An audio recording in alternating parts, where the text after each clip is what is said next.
નમસ્કાર.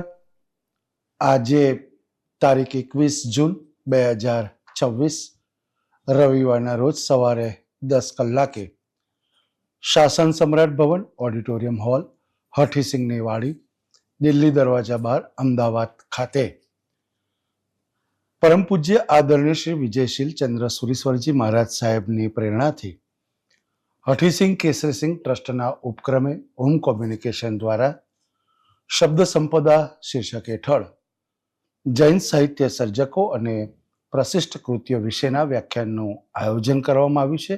આપ સૌનું સ્વાગત છે.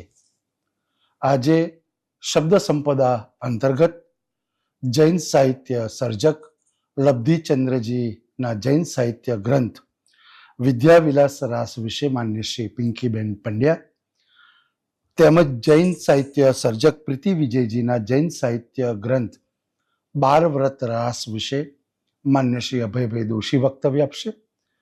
બંને વક્તાઓને વિનંતી કે મંચ ઉપર પોતાનું સ્થાન ગ્રહણ કરે. આપણે ખૂબ તાળીથી બંને વક્તાઓનું સ્વાગત કરીશું. આપનું સ્વાગત છે. આપ જાણો છો તેમ હોમ કોમ્યુનિકેશન દ્વારા છેલ્લા 13 વર્ષથી દિવંગત સાહિત્યકારોના જન્મદિન પુણ્યતિથિએ સાહિત્યિક વ્યાખ્યાનનું આયોજન થાય છે. તેમજ દર મહિને શબ્દજ્યોતિ શીર્ષક હેઠળ હયાત સાહિત્યકારના જન્મદિનની ઉજવણી થાય છે. સાથે સાહિત્યના વિશિષ્ટ કાર્યક્રમો જેવા કે સાહિત્ય પંચામૃત, સંસ્કૃત પર્વ, પર્યુષણ સાહિત્ય પર્વ, સંત સાહિત્ય પર્વ, ગુજરાતી આત્મકથાના 150 વર્ષની ઉજવણી, પુસ્તક પરિચય અને શબ્દ સંપદા જેવા વિશિષ્ટ કાર્યક્રમોનું આયોજન થાય છે. આયોજન થયેલ તમામ કાર્યક્રમો યુટ્યુબમાં સાહિત્ય વિમર્શમાં અપલોડ કરવામાં આવે છે, જેથી જે અહીંયા હાજર નથી રહી શક્યા એ લોકો આ કાર્યક્રમનો લાભ લઈ શકે. શબ્દ સંપદા અંતર્ગત વ્યાખ્યાનના આયોજન પાછળનો મુખ્ય હેતુ એ કે આપણી ભાષામાં જૈન સાહિત્ય સર્જકોએ વિપુલ પ્રમાણમાં સાહિત્ય સર્જન કર્યું છે. મધ્યયુગ અને મધ્યયુગ પૂર્વે હેમયુગ ને જે પ્રાગ નરસિંહ યુગ કહેવાય એ બંને યુગમાં જૈન સાહિત્ય સર્જકોએ વિપુલ પ્રમાણમાં જે સાહિત્ય સર્જન કર્યું છે એ માત્ર હસ્તલિપિ પૂરતું મર્યાદિત ન રહે અને એ સાહિત્ય ગુજરાતી ભાષાના તમામ ભાવકો સુધી પહોંચે એ માટે આ પ્રકારના વ્યાખ્યાનનું આયોજન થતું હોય છે. સૌ પ્રથમ આપણે વક્તાઓનું સ્વાગત કરીશું. માન્ય શ્રી ગૌરવભાઈ શેઠ સાહેબને વિનંતી કે સૌ પ્રથમ પિંકીબેન પંડ્યાનું સ્વાગત કરે.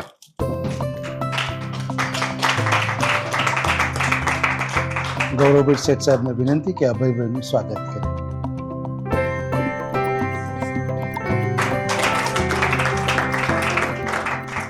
કાર્યક્રમની રૂપરેખા કંઈક આ પ્રકારે રહેશે. સૌ પ્રથમ જૈન સાહિત્ય સર્જક લબ્ધિચંદ્રજીના જૈન સાહિત્ય ગ્રંથ વિદ્યાવિલાસ રાસ વિશે માન્ય શ્રી પિંકીબેન પંડ્યા વક્તવ્ય આપશે. ત્યારબાદ જૈન સાહિત્ય સર્જક પ્રીતિ વિજયજીના જૈન સાહિત્ય ગ્રંથ 12 વ્રત રાસ વિશે માન્ય શ્રી અભયભાઈ દોશી વક્તવ્ય આપશે. બંને વક્તાઓના વક્તવ્યની વચ્ચે સંચાલકની કોઈ ભૂમિકા રહેશે નહીં, જેની ખાસ નોંધ લેવા વિનંતી. તો ખૂબ તાળીઓના સન્માન સાથે પિંકીબેનને વિનંતી, આપ આવો અને વક્તવ્યનો પ્રારંભ કરો. સ્વાગત છે. માન્ય શ્રી ગૌરવભાઈ, અભયભાઈ, શ્રોતા મિત્રો અને ખાસ કરીને મનીષભાઈ, આજના દિવસે એક કૃતિ વિશે વાત કરવાની છે, વિદ્યાવિલાસ રાસ. આમ તો આ કથાનક ઉપર અગાઉ ચોપાઈ, પવાડો જેવી અનેક કૃતિઓ રચાઈ છે. જૈન સર્જકો દ્વારા જે કેટલાક પ્રિય કથાનકો હોય એવું કેટલેક અંશે આ પણ પ્રિય કથાનકો પૈકીનું એક છે. પરંતુ પૂર્વેની કૃતિઓ અને આ કૃતિઓમાં કેટલાક તફાવતો પણ છે કે મૂળ આગળની જે કૃતિઓ હતી એના પાત્રો આ પાત્રો જુદા હોય, પણ વાત મૂળ વિદ્યાવિલાસની છે. આ જે કૃતિ છે એ આરંભ કર્યો તો ખતરગચ્છના શ્રી લબ્ધિચંદ્રજીએ,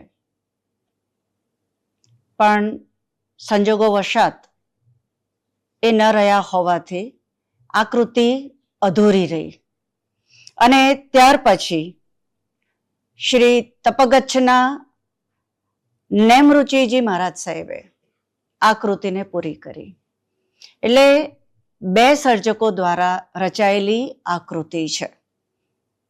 લગભગ આ 43 ઢાળની કૃતિ છે. એમાં 21 ઢાળ સુધી શ્રી લબ્ધિચંદ્રજીએ કથાનકમાં આખી વાત રસપૂર્ણ રીતે કરી છે અને ત્યારબાદની કમાન સંઘ અને ગુરુજનોના કહેવાથી શ્રી નેમરુચિજીએ આગળ વાત કરી છે.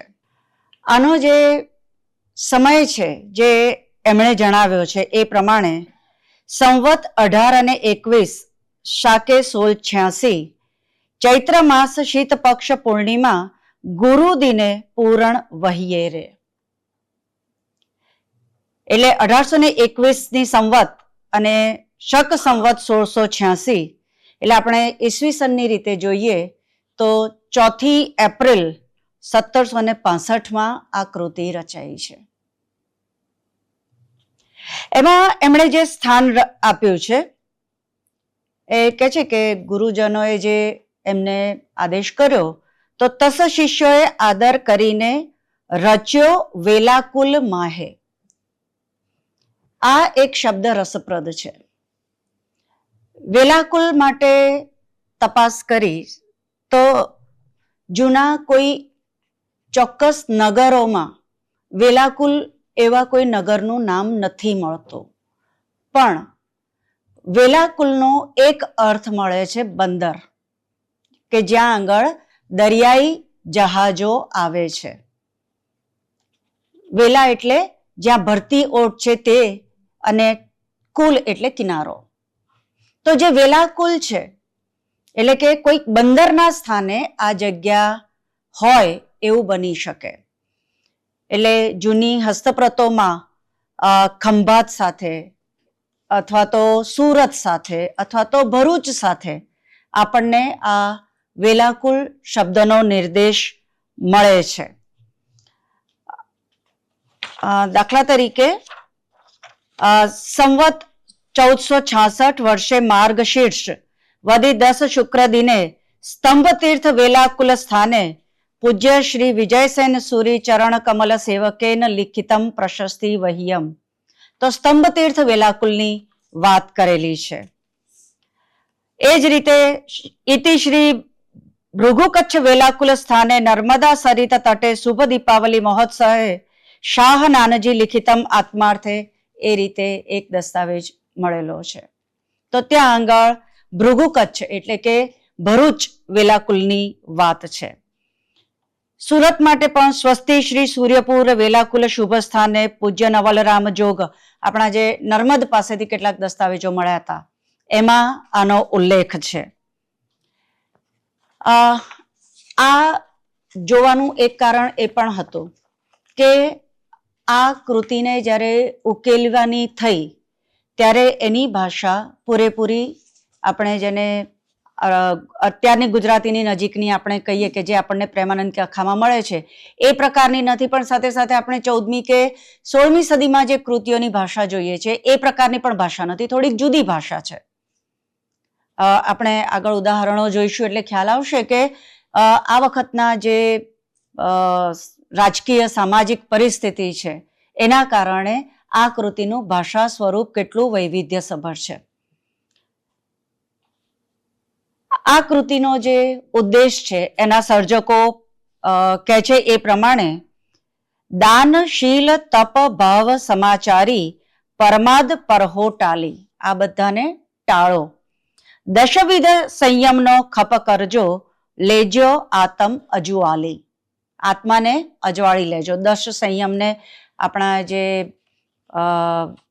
પૃથ્વીકાય કે વાયુકાય કે વનસ્પતિકાય કે એ પ્રકારના જે આપણા 10 સંયમ છે એને જાળવીને આ બધા સમજીને આત્મા અજવાળી લેવાનો એ ઉદ્દેશથી આ કૃતિ રચાઈ છે. મધ્યકાલીન કોઈ પણ કૃતિ હોય તો આરંભે મંગલાચરણ હોય છે. સામાન્ય રીતે અન્ય કૃતિઓ હોય તો એટલે કે જૈનેતર સર્જકો હોય તો ગણેશને સ્મરતા હોય છે. સરસ્વતીની ઉપાસના લગભગ સૌ કોઈ કરતા હોય છે, એટલે સરસ્વતી દેવીને આરંભે સ્મરણ કરતા હોય છે.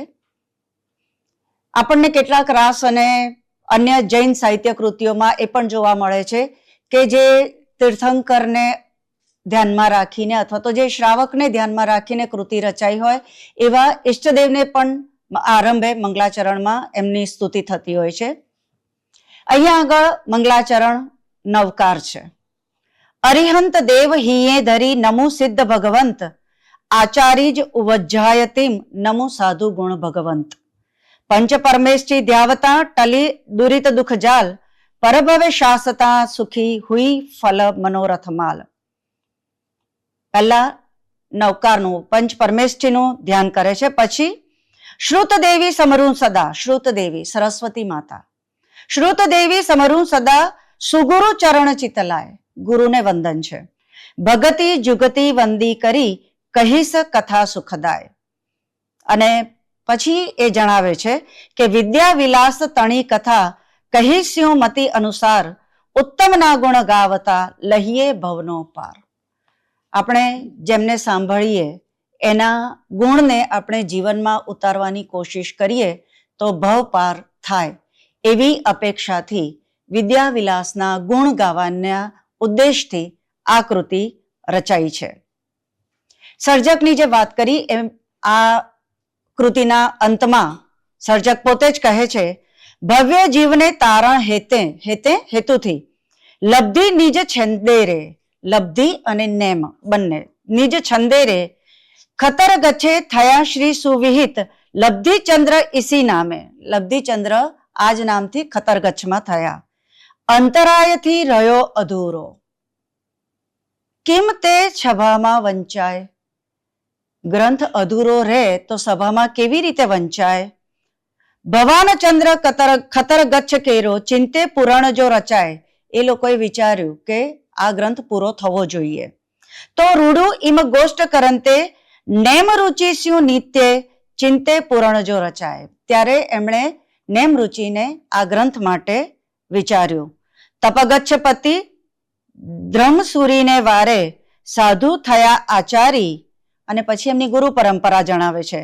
પંડિત રાય જીવરૂપી નામે, શિષ્ય દાન રુચિ સુવિચારી, તસ શિષ્ય આદર કરીને રચ્યો વેલાકુલ માહે. વેલાકુલ માહે આ કૃતિની રચના થઈ છે. કૃતિના કથાનકમાં આપણે જોઈએ તો 43 ઢાળમાં રચાયેલી આ કૃતિ છે. કૃતિના આરંભે આપણને કહે છે કે ઉજ્જૈની નગરી છે, ત્યાં આગળ ધનવાહ શેઠ છે, એમને 3 પુત્રી અને 1 પુત્ર છે. અને એક દિવસ એમના પત્ની પદ્મશ્રી શેઠાણી સ્વપ્ન જુએ છે. સ્વપ્નમાં જુએ છે કે એક સૂર્ય છે જેનું ગ્રહણ થાય છે, અને પછી એ સહસ્ર કિરણોથી વળી પાછો તેજ પામે છે. પોતાની રીતે જ એ ગ્રહણમાંથી બહાર આવે છે. અહીંયા આગળ કવિ કહે છે કે આવું સ્વપ્ન આવે છે એટલે પદ્મશ્રી તરત જ પોતાના પતિ પાસે જાય છે.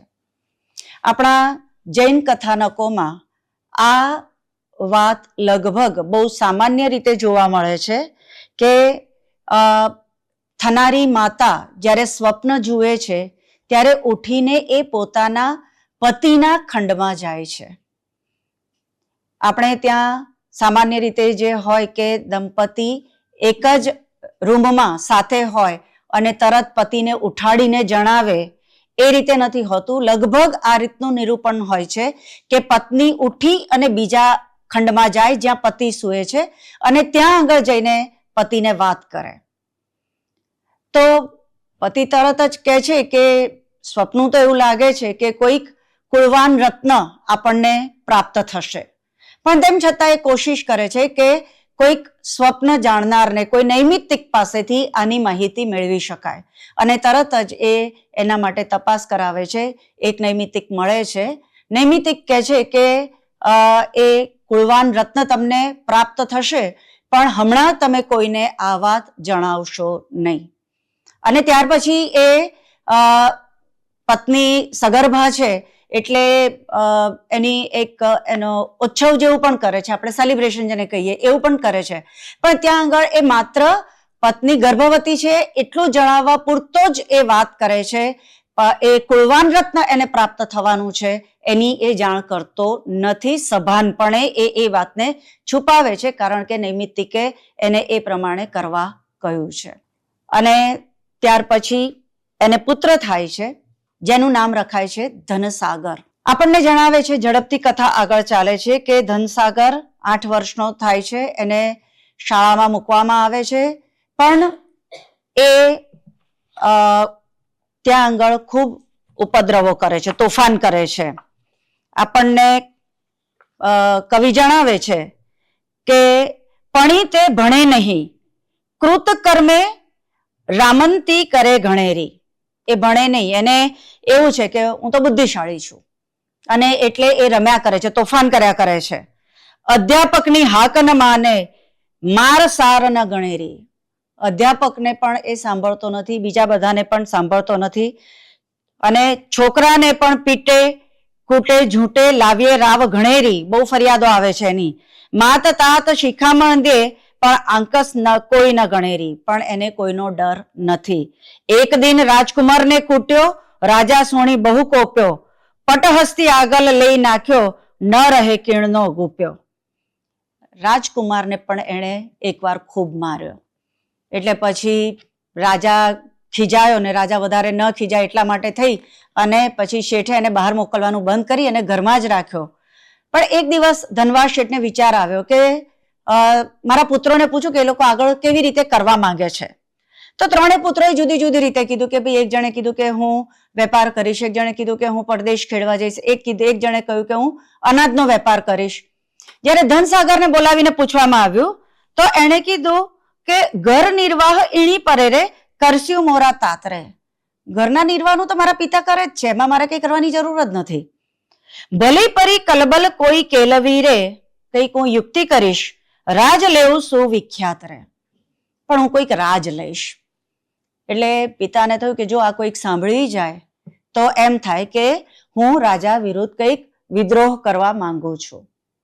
અને એટલે આગળ પણ પહેલા રાજકુંવરને માર્યો હતો એટલે રાજા ખીજાયેલા જ હતા, અને પછી પુત્રએ આવી વાત કરી કે રાજ્ય લેવું છે.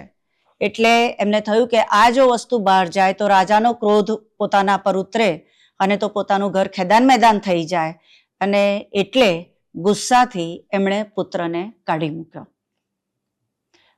ધનસાગર ઘરમાંથી નીકળી ગયો, બહાર નીકળ્યો, ત્યાં કોઈ પોઠ જોતી જોઈ, સારથવા હતા, તો એમની સાથે એ જોડાઈ ગયો અને એ શ્રીપુર નામના નગરમાં જઈને પહોંચ્યો. ત્યાં આગળ એક પાઠશાળા હતી, ત્યાં આગળ જઈને ગુરુને પૂછ્યું કે તમે મને ભણાવશો. ત્યાં આગળ પાઠશાળામાં એણે પ્રવેશ લીધો, પણ પરિસ્થિતિ એવી થઈ કે એને કશું જ આવડતું નહોતું. એને વારંવાર શીખવાડવામાં આવે છતાં એને કશું આવડતું નહોતું, અને એટલે લોકોએ એનું નામ મૂર્ખચટ પાડ્યું.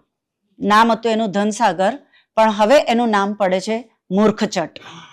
અને લોકો એની જે રીતે હસી કરે છે, એટલે ગુરુને એ પૂછે છે કે મને કશું જ નથી આવડતું, એટલે મારી આ પરિસ્થિતિ છે તો હું શું કરું.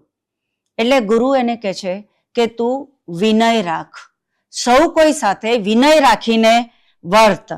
અને એ કહે છે કે સુણો વચ્ચ વિનય કરી છોકરા, વિનય થકી વિદ્યા લહે, વિનયથી પામે લછી.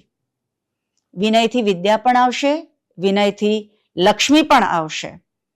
અને એણે બધાનું જ કામ એ વિનયપૂર્વક કરવા લાગ્યો, અને એટલે પછી મૂર્ખચટનું નામ બદલાયું અને બધા મિત્રોએ એને વિનયચટ કહેવાનું શરૂ કર્યું. પછી આપણને કવિ કહે છે, ઈણી પરે દિન હવે કેતલે, ત્રુટો કરમ અંતરાય, વિનય સદા ફલે. સર્જકને જે કહેવું છે કે તમારે શીલ રાખવું, સમાચાર, તો એ કહે છે કે વિનય જો તમે રાખો છો તો તમે ઘણું બધું પામી શકો છો. દરેકમાં બહુ જ બધું સામર્થ્ય હોય જ એવું જરૂરી નથી, પણ જો તમે વિનય જાળવો છો તો તમે ઘણું બધું પામી શકો છો. હવે અહીંયા આગળ કથાની જે કેમેરા છે એ થોડોક બદલાય છે અને વાત આવે છે શ્રીપુરના જે રાજા છે એની કુંવરી સુરસુંદરી એના ઉપર. ઢાળ 7માં સુરસુંદરીના સૌંદર્યનું વર્ણન છે કે એ કેટલી સુંદર દેખાય છે.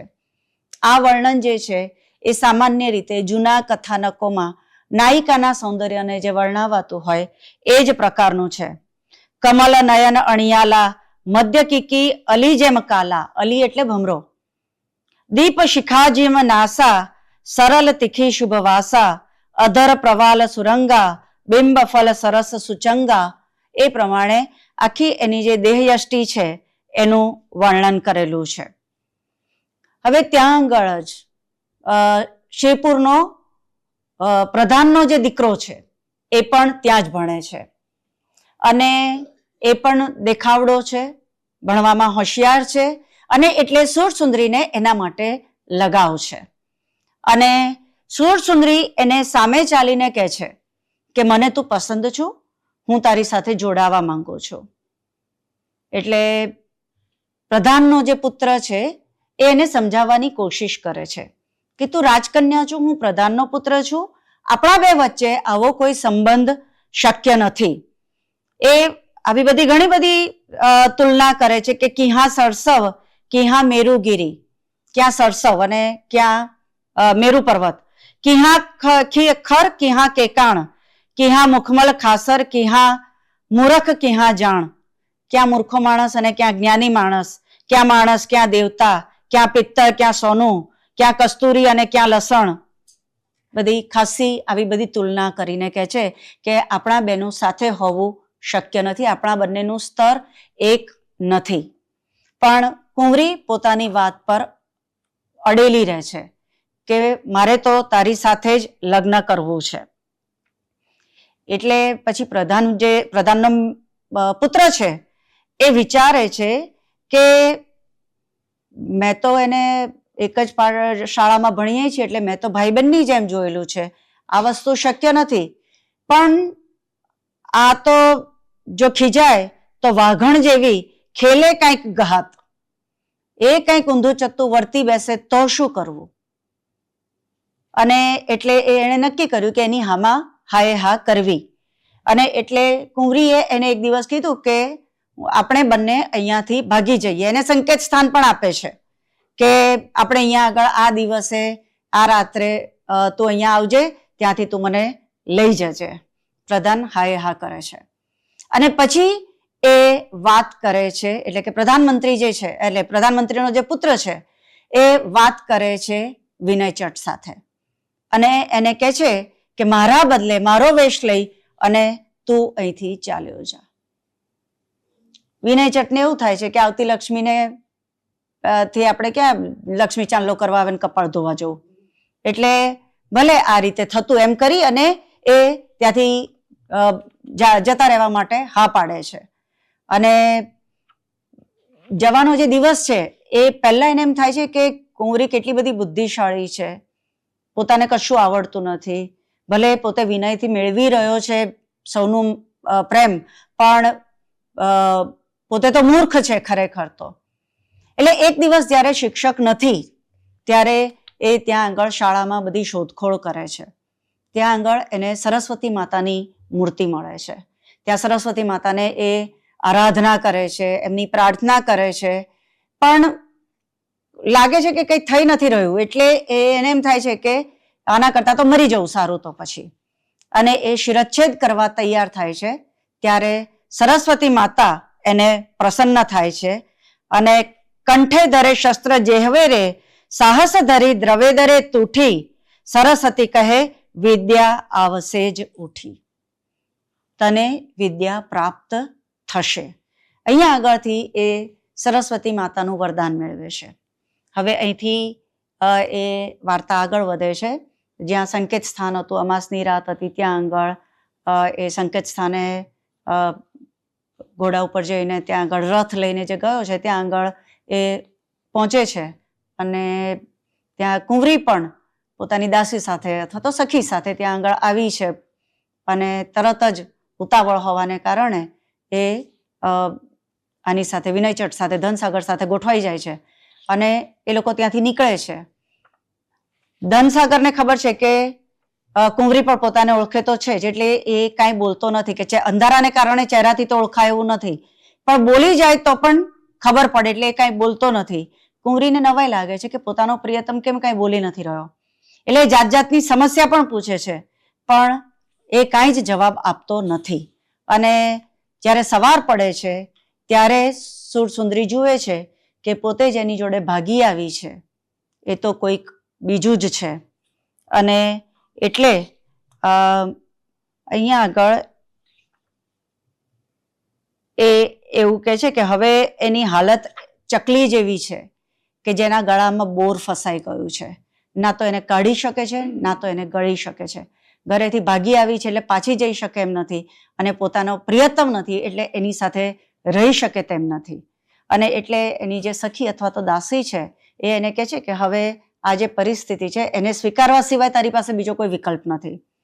એટલે કે ભલે મારા ધનનું એને જે કરવું હોય એ કરે, પણ હું એની સાથે વાત પણ કરીશ નહીં. અને એમ કરી અને એ લોકો આગળ વધે છે. ત્યાં આગળ જતા જતા એ આહડપુર પહોંચે છે. ત્યાં આગળ એ લોકો રોકાય છે આહડપુરમાં. હવે ત્યાં આગળ વિનયચટ બધે ફરે છે અને એની વાણીથી લોકો પ્રસન્ન પણ થાય છે. અને એ વખતે એક ઘટના ઘટે છે. જ્યાં આગળ સરોવર પાસે ખોદકામ ચાલતું હતું ત્યાં આગળથી કોઈક શિલાપટ મળ્યો છે અને એની ઉપર શું લખાયેલું છે એ ખબર પડતી નથી. અને એટલે રાજાએ પડો વગડાવ્યો છે કે ભાઈ આ કોઈ વાંચી શકે તો. અને વિનયચટ એને વાંચવાની કોશિશ કરે છે અને એનો અર્થ જે નીકળે છે એ પ્રમાણે અમુક દિશાએ, જે ખોદકામ ચાલતું હતું ત્યાંથી અમુક દિશાએ અમુક અંતરે સોનું દટાયેલું છે, આ શિલાલેખ પર લખેલું છે. અને એટલે રાજા ત્યાં આગળ ખોદાવે છે અને એ પ્રમાણે ત્યાંથી ધન નીકળે છે.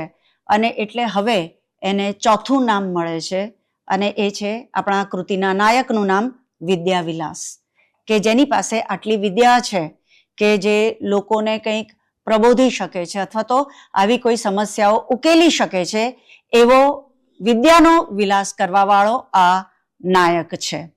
અને ત્યાં આગળ જે રાજા છે આહડપુરનો એ એને પોતાના મંત્રી તરીકે સ્થાપે છે. પણ સુરસુંદરીને આ બધા સાથે કંઈ લેવા દેવા નથી. એ તો માને છે કે હું તો અનેક ગણું ધન લઈને આવી છું મારી સાથે, તો એ ધનનું એને જે કરવું હોય એ કરે, હું એની સાથે વાત નહીં કરું. હવે એક દિવસ રાજાના જે મંત્રીઓ છે એ લોકોને રાજાને ચડાવે છે કે તમે એને આટલું સાચવો છો પણ એણે તો હજુ તમને એના ઘરે બોલાવ્યા પણ નથી, અને એના ઘરે તો અપ્સરા જેવી સુંદર પત્ની છે, તો એ તમને ઘરે કેમ નથી બોલાવતો. એટલે રાજાને થાય છે કે વાત તો સાચી છે.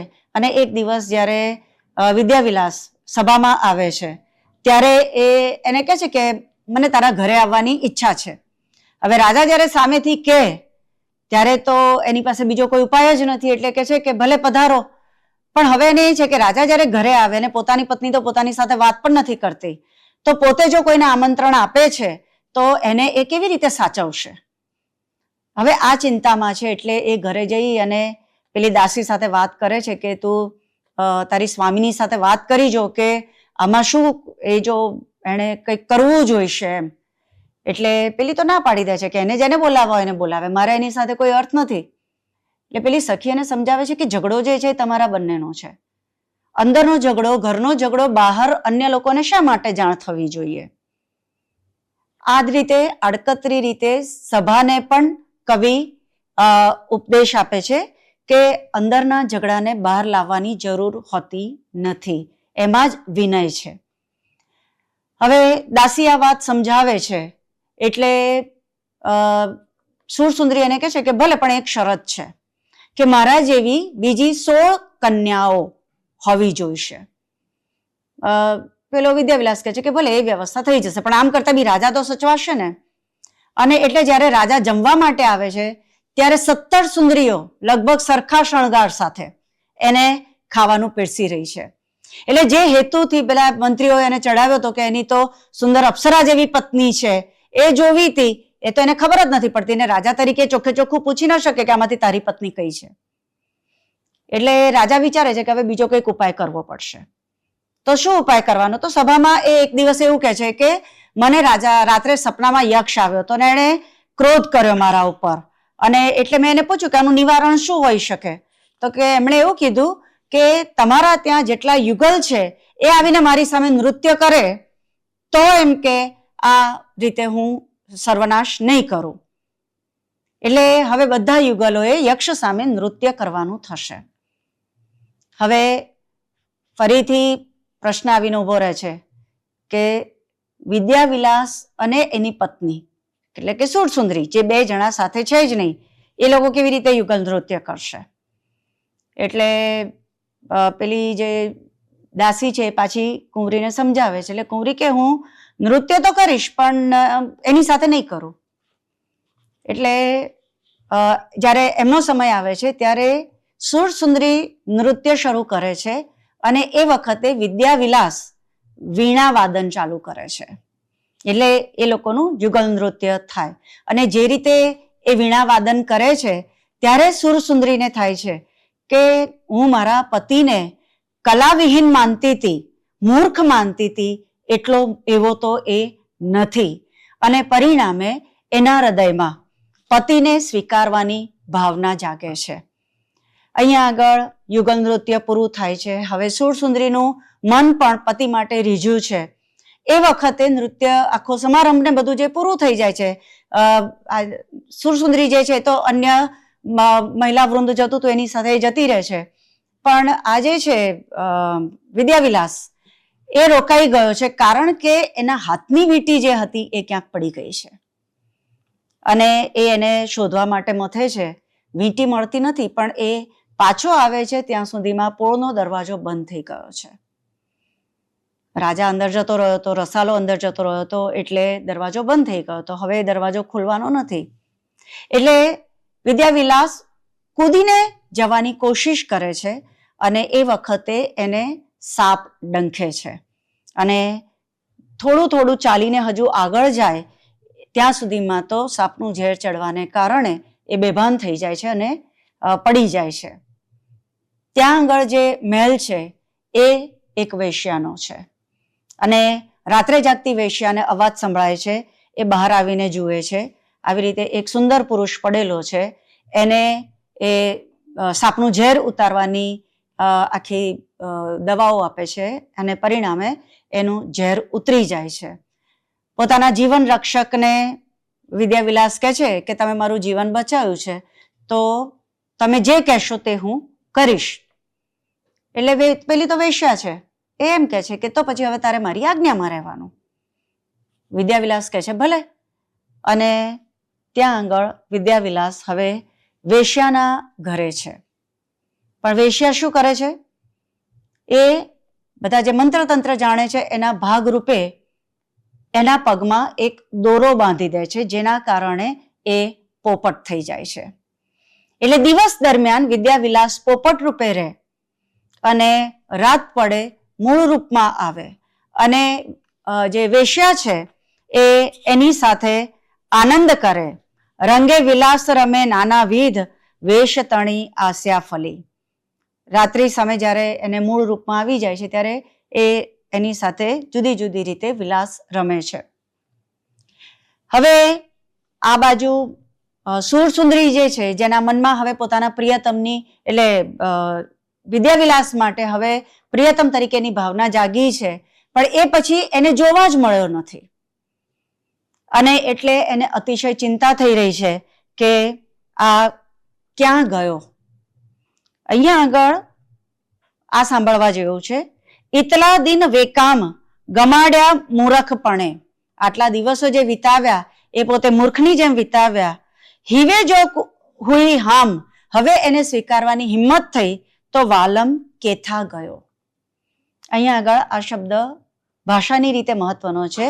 વાલમ કેથા ગયો. કેથા એટલે ક્યાં ગયો. આ દક્ષિણ ગુજરાતની બોલીનો શબ્દ છે. એટલે આને જો આપણે વેલાકુલ સાથે જોડતા હોઈએ તો આ દક્ષિણ ગુજરાતનું કોઈક બંદર હોઈ શકે. એટલે ભરૂચમાં આ કૃતિ રચાઈ હોય એવી શક્યતાઓ વિચારી શકાય. અને 19મી જે ઢાળ છે ત્યાં આગળ આખો સુરસુંદરીનો વિલાપ છે. એટલે આપણે જો એ ઢાળ જોઈએ તો એમાં કરુણ રસ અનુભવી શકાય એવું છે.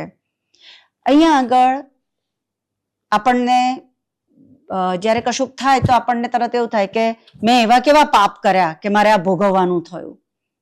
તો એ વખતે કેવા પાપને એ વિચારે છે. પૂરવ ભવ મેં પાપણી કીધા કર્મ કઠોર, સાધુ સંતાપ્યા મેં કઈ બાલી વિછાડ્યા જોર. માતાથી બાળકોને દૂર કર્યા, સાધુ સંતાપ્યા, ધણ ધાડી કીધી હસે ઝાલ્યા જીવ લે પાસ, અણગલ નીર મેં વાવર્યા કામે ભાંજી આસ. મેં અણગળ ગાળ્યા વગરનું પાણી વાપર્યું કે મેં ભાંજી આસ, મેં કોઈકની આશા ભાંગી. કોઈની આશા ભાંગવી, કોઈની ઉમેદ તોડવી એ પણ એક મોટું પાપ છે. ક્રોધ કિયા મેં પાપણી દિયા કઠિન સરાપ, મેં કહેને મારણ ભરી ભણી જપિયા ભૂંડા જાપ. કોઈનું ખરાબ ઈચ્છવું એ પણ એટલું જ મોટું પાપ છે. શોક પુત્ર માર્યા હશે, પોતાની જે શોક એટલે આપણે જેને કહીએ બીજી પત્ની, એને સોતન, એના પુત્રને મેં માર્યા હશે. તો આ એ સમાજ છે કે જ્યાં આગળ બહુપત્નીત્વ અસ્તિત્વ ધરાવે છે. તો પોતાના શોકનો પુત્ર જે છે એને વારસો ના મળી જાય એ માટે થઈને મેં એને માર્યા હશે. સાતન પાતન કર્મ કોમલ તરુ મોડ્યા હશે. તમે જો આપણે જે વાત કરી હતી દશ સંયમની, તો કોમલ તરુ વનસ્પતિ કાય એને મેં ક્યાંય હણ્યા હશે. મન વચન કર્મથી ક્યાંય કોઈ પણ રીતે મેં કોઈને પણ દુઃખ પહોંચાડ્યું હોય, પરનિંદ્યા કરતા થકા, ક્રય વિક્રય કરતા થકા, મુગધને મેં મૂક્યા વંચ, મેં કોઈની સાથે કપટ કર્યું હશે. એ વિચારે છે કે કેવા પાપ મેં કર્યા હશે કે જેના કારણે મારી આ પરિસ્થિતિ થઈ છે. અહીંયા આગળ કથામાં વણી લઈને સર્જક સામાન્ય જનને સમજાવે છે કે આવું કંઈક કરતા હો તો તમારી જાતને રોકી લેજો. એના જે કર્મ આપણે હસતા બાંધીએ છીએ એ રોતા પણ છૂટતા નથી. બીજી બાજુ રાજા પણ વિચારે છે કે પોતાનો આ જે મંત્રી છે એ હજુ આવતો કેમ નથી, તપાસ કરાવે છે પણ કોઈ જ, એટલે અહીંયા આગળ સુરસુંદરીને પૂછાવે તો સુરસુંદરી પણ એ જવાબ આપે છે કે જે દિવસે નાટક કરવા આપણે ગયા, નૃત્ય કરવા ગયા, એ પછી એ પાછા આવ્યા નથી. હવે કથા એવી રીતે આગળ વધે છે કે પેલી જે વેશ્યાના ત્યાં પોપટ છે, એક દિવસ પાંજરું ખુલ્લું રહી જાય છે, પોપટ ત્યાંથી ઉડી જાય છે, ક્યાંક જઈને બેસે છે. એ રાજાનો મહેલ છે, રાજકુંવરીનો મહેલ છે.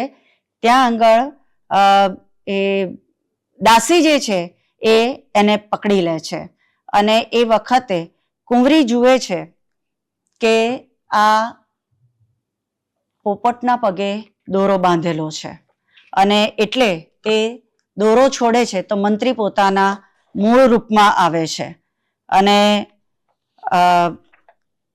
ખબર પડે છે કે આ તો મંત્રી છે. એના રૂપથી એને આકર્ષણ થાય છે. પણ અહીંયા આગળ પણ એ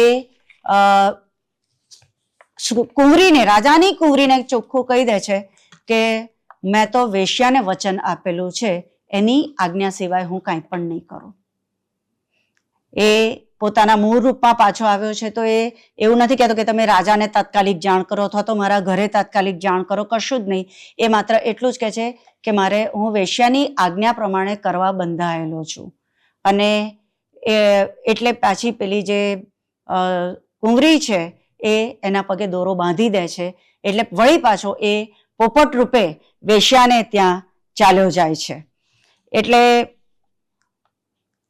રૂપમંજરીએ તો એને જવા દીધો, પણ વેશ્યાને ખબર પડે છે કે આ રીતે પાછો આવ્યો છે. એટલે એને લાગે છે કે આ પોતે ધાર્યો તો એવો સામાન્ય પુરુષ નથી, એક ઉત્તમ પુરુષ છે અને એટલે એને મુક્ત કરવાનું નક્કી કરે છે. અને એટલે પગે જે દોરો બાંધ્યો હતો એ છોડી દે છે. પણ એ સીધો નથી છોડતી. એ પેલી જે સુરસુંદરી છે એટલે કે વિદ્યાવિલાસનું મૂળ ઘર છે ત્યાં આગળ જાય છે અને ત્યાં આગળ પૂછે છે કે વિદ્યાવિલાસ ક્યાં છે? પેલી રડી પડે છે, જવાબ નથી આપી શકતી. એ કહે છે કે તો ઘરે આવ્યા જ નથી. સુરસુંદરીનો જે વિરહ જુએ છે, દુઃખ જુએ છે, એટલે વિદ્યાવિલાસને એને પરત કરે છે. અને બીજી બાજુ એ પછી સભામાં જાય છે. રાજા પૂછે છે કે શું થયું તું? એ કહે છે કે હું આવી રીતે વેશ્યા સાથે વચને બંધાયેલો હતો. વેશ્યાને બધા દરબારમાં બોલાવવામાં આવે છે.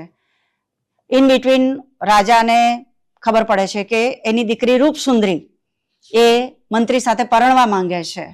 અને રાજાને થાય છે કે ના, આ પુરુષ તો ઉત્તમ છે, જે વેશ્યાને આપેલું વચન પણ તોડતો નથી. વેશ્યાને દરબારમાં બોલાવે છે. વેશ્યા કહે છે કે આ ઉત્તમ પુરુષ છે એટલે મેં એને મુક્ત કર્યો છે, અને પોતાની પુત્રી તિલક મંજરી એને વિદ્યાવિલાસ સાથે પરણાવવાનું જણાવે છે. એટલે હવે અત્યાર સુધી માત્ર જે સુરસુંદરીનો જ પતિ હતો, એ હવે તિલક મંજરી અને રૂપસુંદરી આ બંનેનો પણ પતિ થાય છે. અને કવિ આપણને જણાવે છે કે એ લોકો સાથે મોજ મસ્તી પણ કરે છે અને ધર્મ ધ્યાન પણ કરે છે. હવે વળી પાછી કથા બદલાય છે. આપણને કવિ લઈ જાય છે મરુધર દેશમાં, જ્યાં આગળ ભીષ્મ નામનો રાજા છે. એ ભીષ્મ નામના રાજાને અન્ય જે રાજાઓ સાથે મૈત્રી છે, 13 રાજાઓ છે, પણ એ લોકો જૈન ધર્મ પાળતા નથી. અને એટલે એને એમ છે કે એ લોકોને પણ જૈન શાસન પમાડે. અને એટલે એ જે તપાસ કરે છે એમાં એને ખબર પડે છે કે જો વિદ્યાવિલાસ આ માટે કંઈક પ્રયત્ન કરી શકે તો એ આ 13 રાજાઓને જૈન ધર્મ પમાડી શકે. અને એટલે એને પત્ર લખે છે મરુધર નો રાજા ભીષ્મ. એટલે એના જવાબ રૂપે વિદ્યાસાગર પોતાની બધી જ વાત કરી દે છે કે ભાઈ પોતે આવી રીતે ધનવાર શેઠનો પુત્ર હતો અને આવી રીતે પોતાને કાઢી મૂકેલો, પોતે પહેલા મૂર્ખ ચટ હતો અને પછી વિનય ચટ થયો, અને આવી રીતે હવે એની પાસે વિદ્યા છે. પણ હવે એને મરુધર જવા માટે આમંત્રણ મળ્યું છે. એ ત્યાંથી નીકળે છે.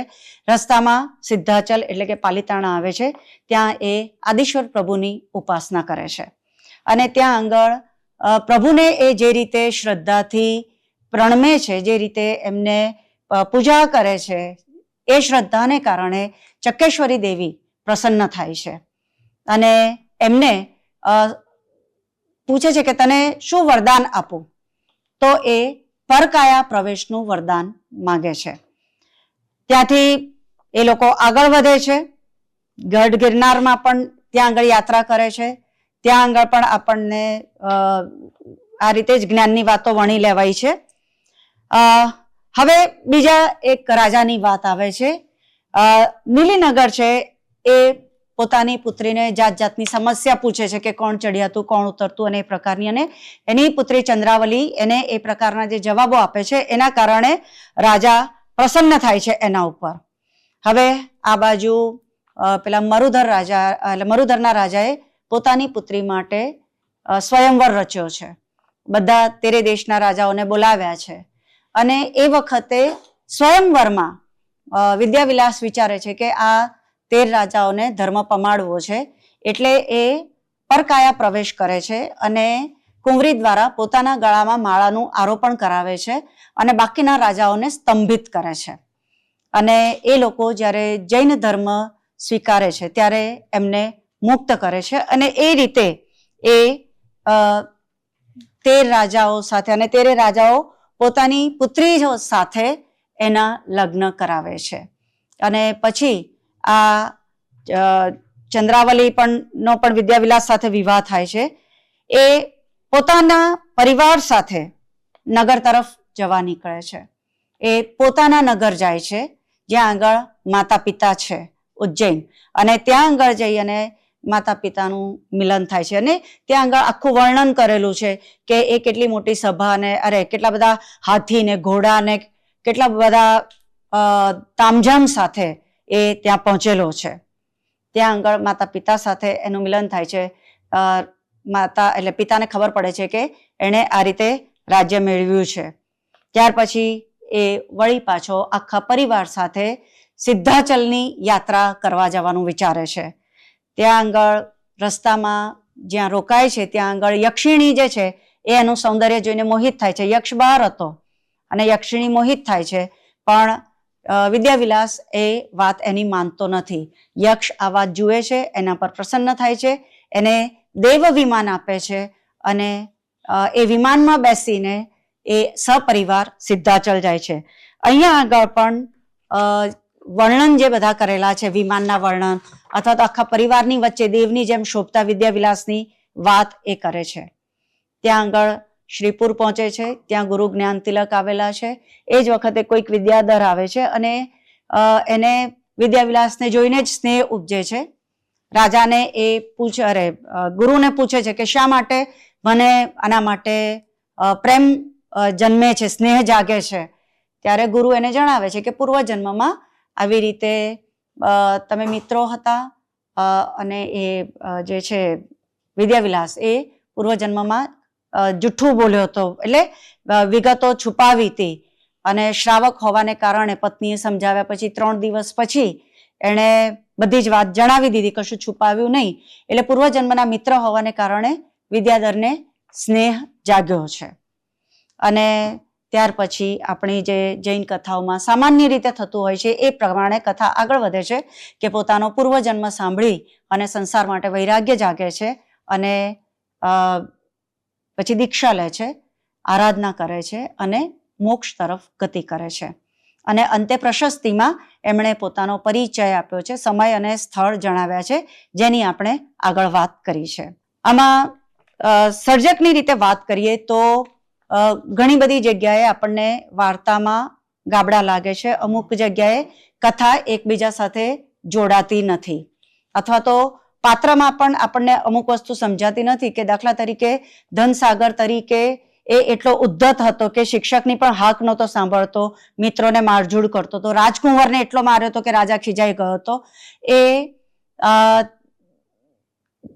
અચાનક ત્યાં અન્ય શાળામાં જઈને ગુરુ એને કે એટલે તરત જ વિનયશીલ બની જાય, આવું પાત્રમાં પરિવર્તન કેમ આવ્યું એ આપણને ક્યાંય જણાવતા નથી.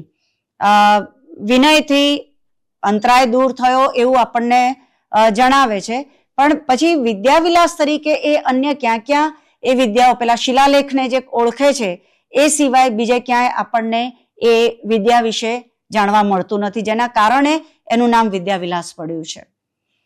અથવા તો જે ચક્કેશ્વરી માતાએ એને પરકાયા પ્રવેશનું વરદાન આપ્યું તો એ લગ્ન જેવી બાબતમાં એનો ઉપયોગ કરે એ વાત કંઈક ગોઠતી નથી. બીજી કોઈક રીતે એ વસ્તુ પરાક્રમ સાથે અથવા તો કોઈ સત્કાર્ય સાથે જોડાઈ શકી હોત. ધર્મ અને ઉપદેશ જોઈએ તો અનેક જગ્યાએ વાત વણી લીધી છે અને સામાન્ય મનુષ્ય સમજી શકે એવી રીતે તો વાત કરી જ છે, પણ સાથે સાથે આપણે હમણાં આગળ ભાષામાં જોઈશું એ પણ આપણને ખ્યાલ આવશે. આપણને જુદા જુદા રસ પણ મળે છે, હાસ્ય રસ પણ છે કે એક જગ્યાએ એ કહે છે કે તું જ સામીની જો હા ભણી બીજો કોઈ નથી ઉદ્વેગ રે. જ્યારે પેલા રાજાએ એને ખીજાયો છે, રાજાએ સામેથી કીધું છે કે હું તારા ઘરે આવું, ત્યારે પોતાની પત્ની કેમ કરીને માનશે એની એને ચિંતા છે અને સખી પેલી દાસી છે એની જોડે કેવડાવે છે પત્નીને. તો પત્ની કહે છે કે 16 કન્યાઓ બીજી તમે લાવો તો હું આ કરીશ. ત્યારની જે પરિસ્થિતિ છે, તું જ સામીનીએ જો હા ભણી, એણે જો હા પાડી છે, બીજો કોઈ નથી ઉદ્વેગ રે, તો હવે ચિંતાને કોઈ સ્થાન નથી. માટી બિચારો શું કરે, પતિ બિચારો શું કરે. આપણે આજની તારીખમાં એવું કહેવાતું હોય છે કે પત્નીથી એટલી બીક લાગે કે પછી ઘરમાં નહીં આવવા દે. તો એ જ વસ્તુ અહીંયા આગળ કહે છે કે ઘરમાં હે નહીં આવવા દે. તો આજથી 18મી સદીની આજે આપણે 20મી સદીમાં છીએ, પણ આજની તારીખમાં પણ પતિ પત્નીના સંબંધે જે મજાક થતી હોય છે એવી જ મજાક અહીંયા આગળ કહેવાય છે. અથવા સુરસુંદરીના વિલાપમાં આપણને કરુણ રસ જોવા મળે છે. સમાજ પણ વચ્ચે વચ્ચે મેં આપને બતાવ્યું કે કેવી રીતે એ વખતના વિચારે છે કે કયા કર્મોના ફળ પોતે ભોગવે છે, તો ત્યાં આગળ સમાજ છે. જુદી જુદી રાગમાં ઢાળમાં આકૃતિ કહેવાય છે. તમે આ ખંડ સાંભળજો.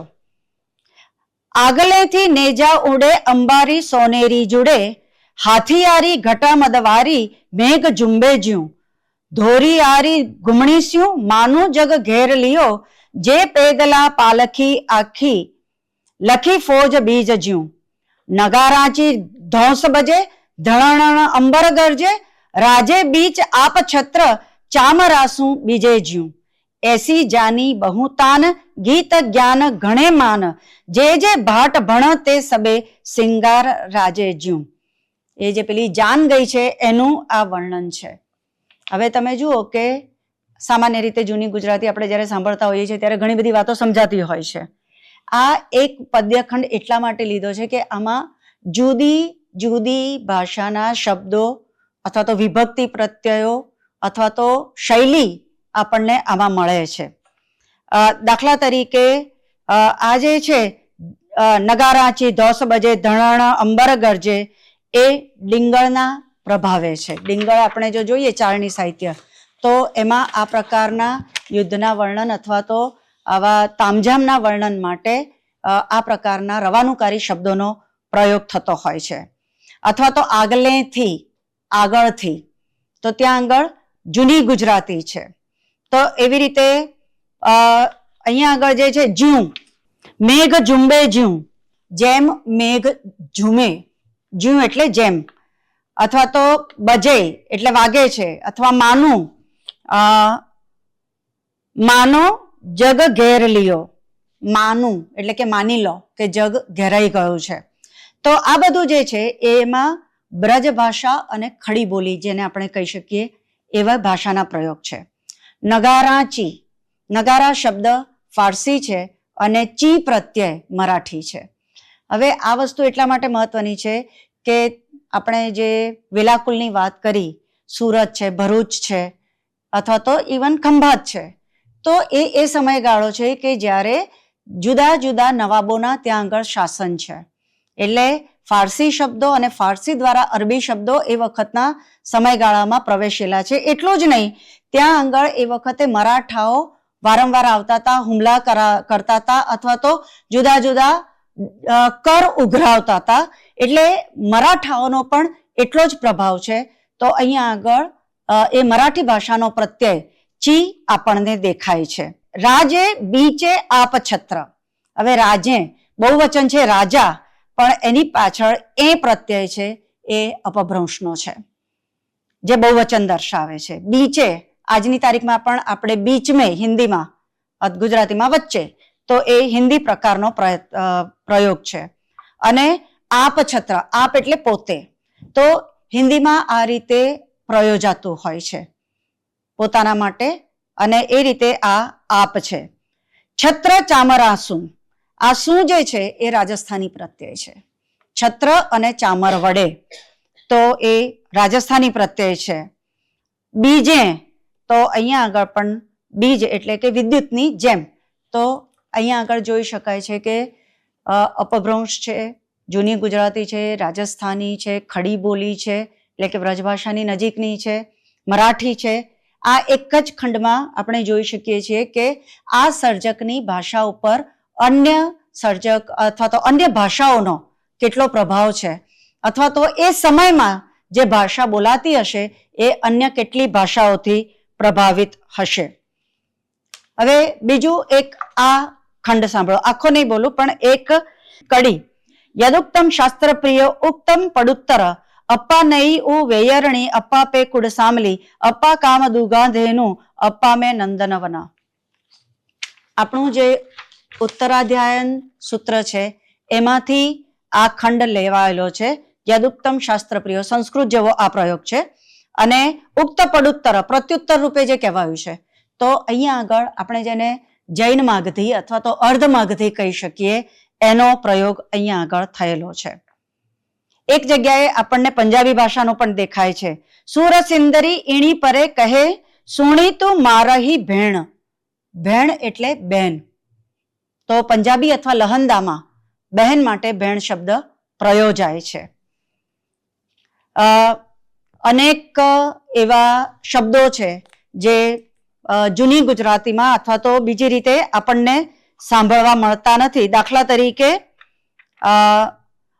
અગંજી એટલે અપરાજિત અથવા ચાંગણ ચોંટો.